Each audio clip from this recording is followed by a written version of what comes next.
ජේසු පිහිටයි ප්‍රේමවන්ත සහෝදර සහෝදරියනි තවත් අලුත් දවසක් දෙවි පියාණන් වහන්සේ දුබල අපි හැමෝටම දානය කරලා තියෙනවා දෙවියන් වහන්සේට ප්‍රසන්නව මිනිසුන්ට ආදරය කරමින් ජීවත් වෙන්නට.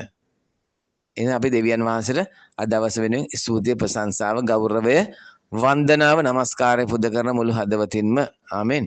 ඒවා ප්‍රේමවන්තයනි අද පෙබරවාරි මාසේ 10 අඟහරුවාදා දවස. අද සුදුසු විශේෂය තුළ හරි අපූර්ව දෙයක් ස්වාමීන් වහන්සේ අපිට කියනවා.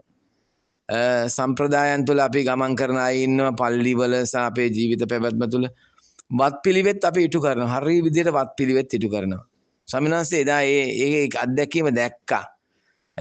විනේදරයෝ සහ ඇතම් විනේදරයෝ සහ පරිසිවරුන්ගේ ජීවිත ක්‍රියාවලිය ඔන් වත්පිළිවෙත් සහ ඒ දේවල් ඒ පරම්පරාගත සම්ප්‍රදායන් ඔක්කොම කරනවා. නමුත් උන්ගේ ජීවිතේ වෙනස්. උන්වහන්සේ එතනද කියනවා. හරි උන්වහන්සේ මොනවද කියන්නේ? කෛරාටිකේනි. හරි සුද්ධ ලියවිලේ ලිය ඇති ලෙස ඔබ ගැන යේසායා කී මේ දිවැස්වැකේ මැනවින් ඔබට ගැලපේ. මුවින් මේ සෙනග මට ගරු කරති. සිතින් නම් මගෙන් දුරව සිටිති.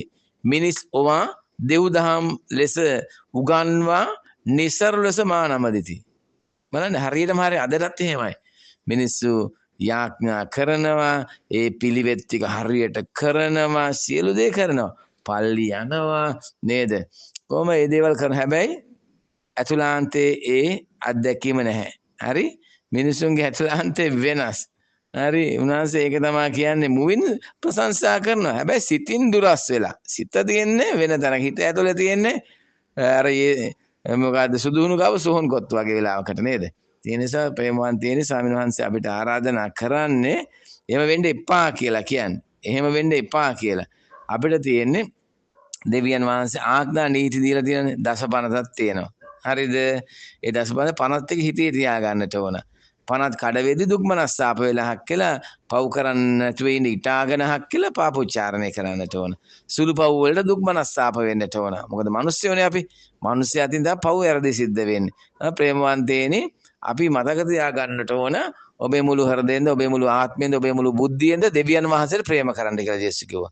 එලෙසම ඔබ ඔබට ප්‍රේම කරන්නාක් මෙන්න ඔබේ අසල්වැසියාට ප්‍රේම කරන්න. විවස්සාවල සහ දිවස්සාවල කියන දේ තමයි උන්වහන්සේ කෙටි කරලා කිව්වේ.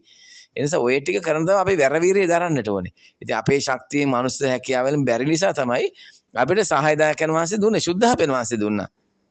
ඒ වගේ කුරුස ගහේදී මෙන්න ඔබේ අම්මා කියලා මරියතුමිය දේව අම්මවත් දීලා ගියා. නේද? සුද්ධහපනාංශේ උදව්ව ගන්නට ඕන. අය පරිශුද්ධවත් වෙන්නට, ප්‍රඥාව ලබා ගන්නට, දේව අම්මගේ මාතෘ අම්මා කෙනෙක්ගේ මැදහත්කම ආශිර්වාදය ඕන. ඒවම තමයි අපි ක්‍රිස්තියානි ජීවිතේ ඉදිරියට අරගෙන යන්නේ. ඒ නිසා ප්‍රේමවන්තයනි පිළිවෙත් විතරක් කළා මදි, සම්ප්‍රදාය තුළ ජීවත් වෙලා මදි. අපි ජේසුස් වහන්සේ කියපු විදිහට සැබෑ ක්‍රිස්තු අනුගාමිකයෙක් නම් තමකම නසාගෙන කුරුසේ දරාගෙන යන්නට ඕන. ඒ වගේම අපේ ජීවිතය අනිත් අයට ආලෝකයක් වන ජීවිතය බවට පරිවර්තනය කර ගන්නට ඕන. අනිත් අයගේ ජීවිත රස ගන්නවන ලුණු බවට පරිවර්තනය වෙන්නට ඕන. ඉතින් ඒ සඳහා අපි සුද්ධහපෙන වහන්සේගේ වරම් වරප්‍රසාද ආශිර්වාදය සහ දේව අම්මගේ මාතෘක මැදහත් කමිලල ස්වර්ගීය දේව තාත්තට කන ලව් කරමු යාඥා කරමු. ජේසුස් පිහිටයි